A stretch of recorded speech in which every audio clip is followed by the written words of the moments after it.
திருச்சிற்றம்பலம். தென்னானுடைய சிவனை போற்றி, எந்நாட்டவர்க்கும் இறைவா போற்றி. அனைவருக்கும் வணக்கம்.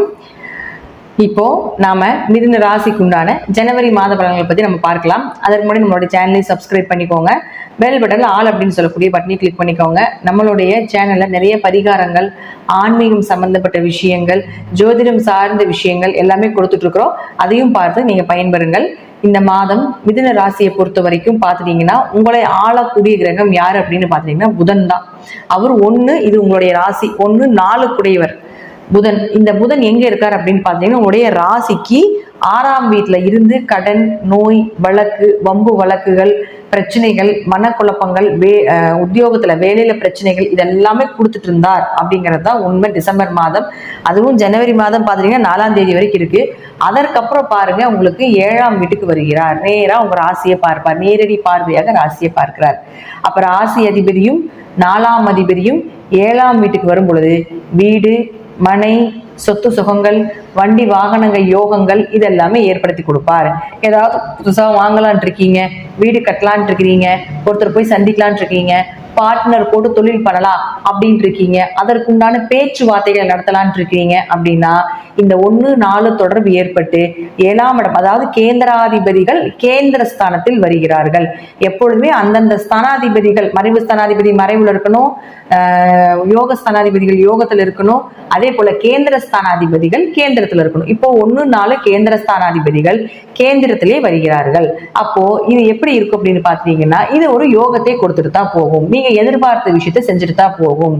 அப்போ இந்த மாதம், அதாவது 4ஆம் தேதிக்கு மேல பாத்துட்டீங்கன்னா, திருமணம் வரன் பார்ப்பது, திருமணம் சார்ந்த விஷயங்கள் பேசுறது, திருமணத்தில் இருக்கக்கூடிய ஏதாவது ஒரு இந்த தோஷங்கள் இருக்கு, இங்க போய் பரிகாரம் பண்ணுங்க, அது செய்யுங்க அப்படின்னு நிறைய சொல்லுவோம் இல்லைங்களா? அதெல்லாம் இந்த மாதத்துல நீங்க பயன்படுத்தி கொள்ளலாம். அதுவும் எத்தனாம் தேதி வரைக்கும் பாத்துட்டீங்கன்னா 24ஆம் தேதி வரைக்கும் தான். ஒரு 20 தேதி மட்டும்தான், 4ஆம் தேதியிலிருந்து 20ஆம் தேதி மட்டும்தான் புதன் இங்க இருக்காரு. அப்ப இந்த விஷயங்கள் எல்லாமே இந்த 20 நாளுக்குள்ளே நீங்க பிளான் பண்ணிடணும். ஏன்னா 8க்கு போயிருச்சுன்னா பிளான் ஜெயிக்காது. 8ங்கிறது மறைவு ஸ்தானம். அப்ப 7ல் இருக்கும் பொழுதே உங்களுடைய பிளான் சக்சஸ் ஆகிறதுக்கு உண்டான வாய்ப்பை ஏற்படுத்திக்கோங்க. 4ஆம் தேதியிலிருந்து 24ஆம் தேதிக்குள்ள நீங்க இந்த திருமணம் சார்ந்த விஷயங்கள், உங்களோட வண்டி வாகனங்கள் வாங்குறது, ஒரு பழைய வண்டி வச்சுட்டு புதுசா வாங்குறது, ஒரு வீடை வைக்கிறது, நிலம் வைக்கிறது, அல்லது நிலம் வாங்குறது, வீடு வாங்குறது, இது எல்லாமே இது சார்ந்த விஷயங்கள் எல்லாமே எடுத்துக்கலாம். அப்போ தாய்கிட்ட ஏதாவது ஒரு உதவிகள் வேணும் அப்படின்னாலும் இந்த டைம்ல பேசுனீங்கனாலும் கிடைக்கும். தாயினுடைய ஆரோக்கியமும் சிறப்பா இருக்கும். உங்களுக்கும் அவங்களுக்கும் இருந்து வந்த கருத்து வேறுபாடுகள் விலகி ஒரு சுமூகமான உறவுகள் அப்படிங்கிறது நிச்சயமாக ஏற்படுத்தி கொடுப்பார். அடுத்தது பாருங்க, உங்களுக்கு சூரியன். இந்த சூரியன் அப்படின்னு சொல்லக்கூடிய பாருங்க, உங்களுடைய ராசிக்கு 7ஆம் வீட்டுல இருந்துட்டு இருக்காரு. 3 குடையவர் 7ஆம் வீட்டுல இருக்கிறது கடுமையா முயற்சி செய்யணும். எல்லா விஷயங்களையுமே பாத்துட்டீங்கன்னா கடுமையான முயற்சியை கொடுத்துக்கிட்டு இருந்தார். திருமணம் சார்ந்த விஷயங்கள், தொழில் சார்ந்த விஷயங்கள், பார்ட்னர் போட்டு செய்யக்கூடிய தொழில் எல்லாத்துலயுமே பாத்துட்டீங்கன்னா கடுமையா முயற்சி போட்டு பண்ணிட்டு இருப்பீங்க. இப்போ இந்த 3ஆம் அதிபதி சூரியன் பாத்துட்டீங்கன்னா 14ஆம் தேதி வரைக்கும் தான் 7ஆம் வீட்டுல ராசி அதிபதியோட சேர்ந்து இருப்பார். அப்ப ராசி அதிபதியோட சேர்ந்து இருக்கிறது ஒரு யோகம் தானே. ஏன்னா அவர் 24ஆம் தேதி தான் மாறாரு. அப்ப 14ஆம் தேதி வரைக்கும் பாத்தீங்கன்னா கட்டுமே எஃபர்ட் போட்டு ஜெயிக்கக்கூடிய அமைப்பு, ஒரு வெற்றி வாகையை சூடக்கூடிய ஒரு அமைப்பு, இதெல்லாமே கிடைக்கும். அதுக்கப்புறம் பாருங்க, உங்களுக்கு 14ஆம் தேதிக்கு மேல 8ஆம் வீட்டுக்கு போறாரு. அப்போ 3 குடையவர் 8ஆம் வீட்டுக்கு போகும் பொழுது ஒரு முயற்சிக்கு 2 முயற்சி பண்ணணும். அதே போல திடீர்னு பண வரவு வரும், திடீர்னு யோகங்கள் கிடைக்கிறதுக்கு உண்டான வாய்ப்புகள் இதெல்லாமே ஏற்படுத்தி கொடுப்பாரு. கண்டங்கள் கொஞ்சம் இருக்கும். இரவு நேர பயணத்தை மட்டும் கொஞ்சம் தவிர்த்துக்கணும். ஏன்னா சனி பகவானுடைய வீட்டுக்கு போறதுனால, சனி பகவான் அப்படின்னு சொல்லக்கூடியவர் இருளை சொல்லக்கூடியவராக இருக்கிறதுனால முடிந்த அளவுக்கு உங்களுக்கு ஒரு 24ஆம் தேதிக்கு மேல, அதாவது பாத்துட்டீங்கன்னா 14ஆம் தேதி நீங்க கணக்கு எடுத்துக்கோங்க ஓரளவுக்கு. அந்த தேதியிலிருந்து இரவு நேர பயணத்தை கொஞ்சம் தவிர்த்து கொள்வது என்பது சிறப்பான விஷயமாக இருக்கும் அப்படிங்கிறதா உண்மை. ஏன்னா 1 மாசம் அங்கதான் இருப்பார். அப்போ கொஞ்சம் அடிக்கடி, ஏன்னா மகரத்துல சூரியன் பகை. அப்போ உங்களுக்கு யார் அவர் முயற்சி ஸ்தானாதிபதி போய் பகையாகும் பொழுது, அதே போல கூட உடன் பிறந்தவர் இளைய சகோதரன் சொல்லுவோம், அவர் போய் பகை ஸ்தானத்துக்கு போகும்பொழுது இவர்கள் மூலமாக, உறவுகள் மூலமாக சின்ன சின்ன மனக்கவலைகள், கூட பிறந்தவங்க மூலமாக ஏதாவது ஒரு பிரச்சனைகள் இதெல்லாமே வர்றதுக்கும் வாய்ப்புகள் உண்டு. அதையும் கொஞ்சம் கவனமாக இருந்து பார்த்து செயல்படுத்தி கொள்ளுங்கள். அடுத்தது பாருங்க, உங்களுக்கு சுக்கிரன். இந்த சுக்கிரன் அப்படின்னு சொல்லக்கூடியவர் 5 மற்றும் 12ஆம் அதிபதி. 5ஆம் அதிபதி யாரு? அதிர்ஷ்டம், குழந்தை, குலதெய்வம், இன்னும் நிறைய விஷயங்கள் இருக்கு. முக்கியமா நம்ம ஒரு 4-5 விஷயங்கள் மட்டும் தான் நம்ம எடுத்துக்குவோம். அப்ப இந்த சுக்கிரன் அப்படின்னு சொல்லக்கூடியவர் பாருங்க, இயற்கையாகவே ராசிக்கு 9ஆம் இடம் பாக்கிய ஸ்தானத்துல போய் போடுறாரு. 5 9. 5ங்கிறது பூர்வ புண்ணியஸ்தானம், 9ங்கிறது பாக்கியஸ்தானம். அப்போ பூர்வ புண்ணியஸ்தானத்தை நம்ம ஏன் அப்படி சொல்றோம்னு பார்த்துட்டீங்கன்னா, இது உங்க தாத்தா பாட்டி வாங்கிட்டு வந்த புண்ணியங்கள். 9ஆம் இடங்கிறது தாய் தந்தையர் வாங்கிட்டு வந்த புண்ணியங்கள். இது இரண்டும் சேர்ந்து 9ஆம் இடத்துல இருக்கு. அப்ப எப்படி இருக்கு உங்களுக்கு? 5 குடையவரும் 9 குடையவரும் 9ஆம் வீட்டிலேயே நிற்கிறார். அப்போ உங்களுடைய தாத்தா பாட்டி புண்ணியங்களும் உங்க தாய் தந்தையருடைய புண்ணியங்களும் உங்களை வாழ வைக்க போகுது. அவங்களுடைய புண்ணியங்கள் இந்த மாதம் உங்களுக்கு நல்ல செயல்களை செய்ய வைக்கும். பெரிய மதிப்பு மிக்க ஒரு ஆளா மாத்தி கொடுக்கும். பெயர் புகழோட வச்சிருக்கும். அவங்களோட புண்ணியங்கள் எல்லாமே என்னெல்லாம் பண்ணிட்டு வந்தீங்களோ அதற்குண்டான ஒரு பிரதிபலனாக நீங்க கேட்டவே கிடைக்கும் அப்படிங்கிறதா உண்மை. ஜாதகத்திலேயே சனியும் சுக்கரனும் சேர்ந்திருக்காரு. அப்ப சனியும் சுக்கரனும் ஒரு ஜாதகத்துல சேருதுன்னு வச்சுக்கோங்களேன், நம்ம என்ன சொல்லுவோம்னா இது பணப்புழக்கம் உள்ள ஜாதகம். நல்ல பண வரவு வரும். எப்படி ஏதோ ஒரு இடத்துல மணி ஃப்ளோ ஆகும்.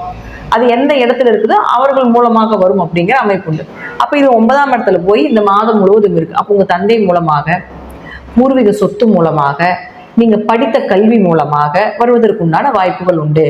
ஒரு இடத்துல இருந்து ஒரு இடத்துக்கு ப்ரமோஷன் ஆகிறது, ஒரு இடம் விட்டு இடம் மாறுறது, நீங்க கேட்ட சம்பளத்தை விட, அதாவது உங்க ஆபீஸ்லயே நீங்க இப்ப பண்ணிட்டு இருந்தீங்கனாலும் அதுல இருந்து அடுத்த ஸ்டேஜ் கொண்டு போகுது. வேற கம்பெனிக்கு போகணும் அப்படிங்கிறது மட்டும் இல்லாம உங்க கம்பெனிலே நீங்க இருக்கிற ஸ்டேஜ்ல இருந்து அடுத்த ஸ்டேஜ் உயர் பதவிகள் கொடுப்பது, இதெல்லாமே ஏற்படுத்தி கொடுப்பாங்க அப்படிங்கறத உண்மை.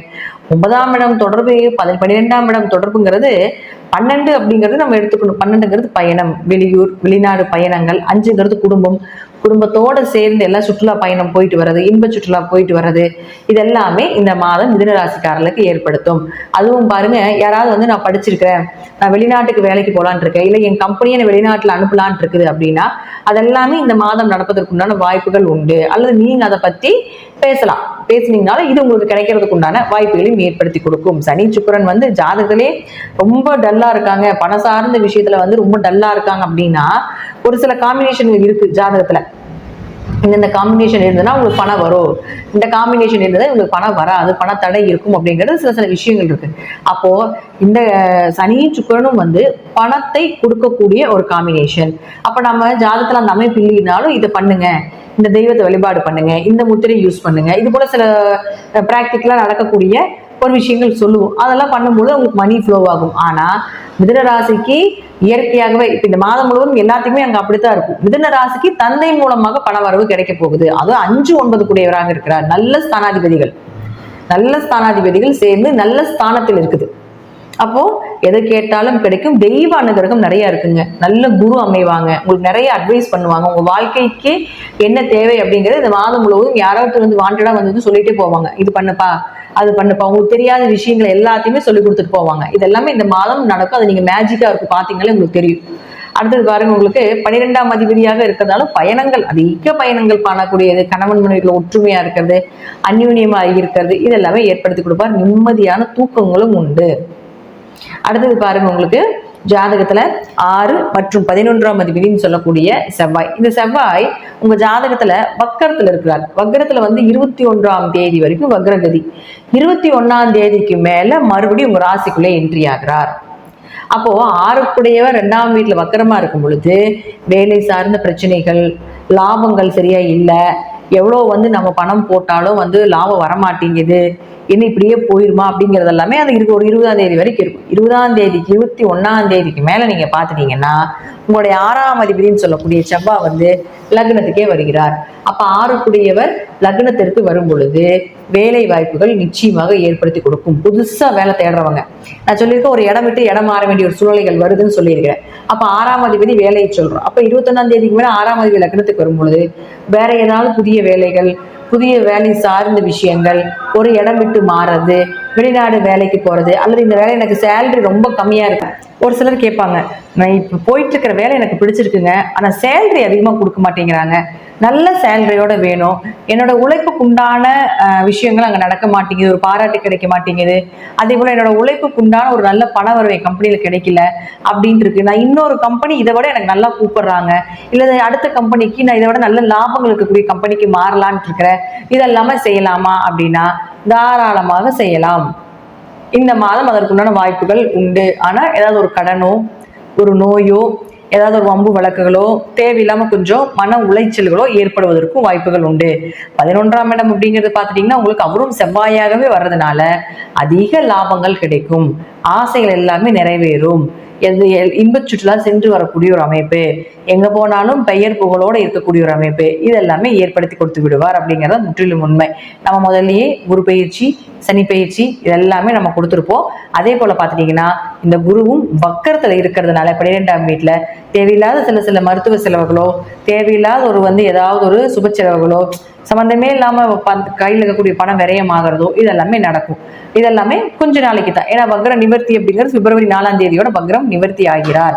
அப்ப வக்ர நிவர்த்தி ஆன உடனே உங்களுக்கு இந்த தொழில் சார்ந்து இருந்த பிரச்சனைகள், வேலை சார்ந்த, கணவன் சார்ந்த, மனைவி சார்ந்த பிரச்சனைகள் இதெல்லாமே கொஞ்சம் விலகுவதற்குண்டான வாய்ப்புகளும் உண்டு. சனி பகவானோட சுக்கிரன் சேர்ந்து யோகத்தை கொடுக்கக்கூடிய மாதமாக இந்த மிதுன ராசிக்கு மிகப்பெரிய தெய்வ அனுகிரகம் உள்ள மாதமாக, இறை சக்தியுள்ள மாதமாக, நினைத்தது எல்லாமே நடக்கக்கூடிய மாதமாக, 100க்கு 60லிருந்து 70% சாதகமாக இருக்கக்கூடிய ஒரு மாதம் அப்படிங்கிறது இந்த ஜனவரி மாதம் அப்படிங்கிறது நம்ம எடுத்துக்கலாம். நான் சொல்லக்கூடிய கருத்துக்கள் உங்களுடைய ஜாதகத்தை கன்சல்ட் பண்ணும் பொழுது சிறிது மாறுபடலாம் அப்படிங்கிறது முற்றிலும் உண்மை. நன்றி. மீண்டும் ஒரு நல்ல பதிவில் சந்திக்கலாம். திருச்சிற்றம்பலம், தில்லையம்பலம், நரசிம்ம திருடிகளே சரணம்.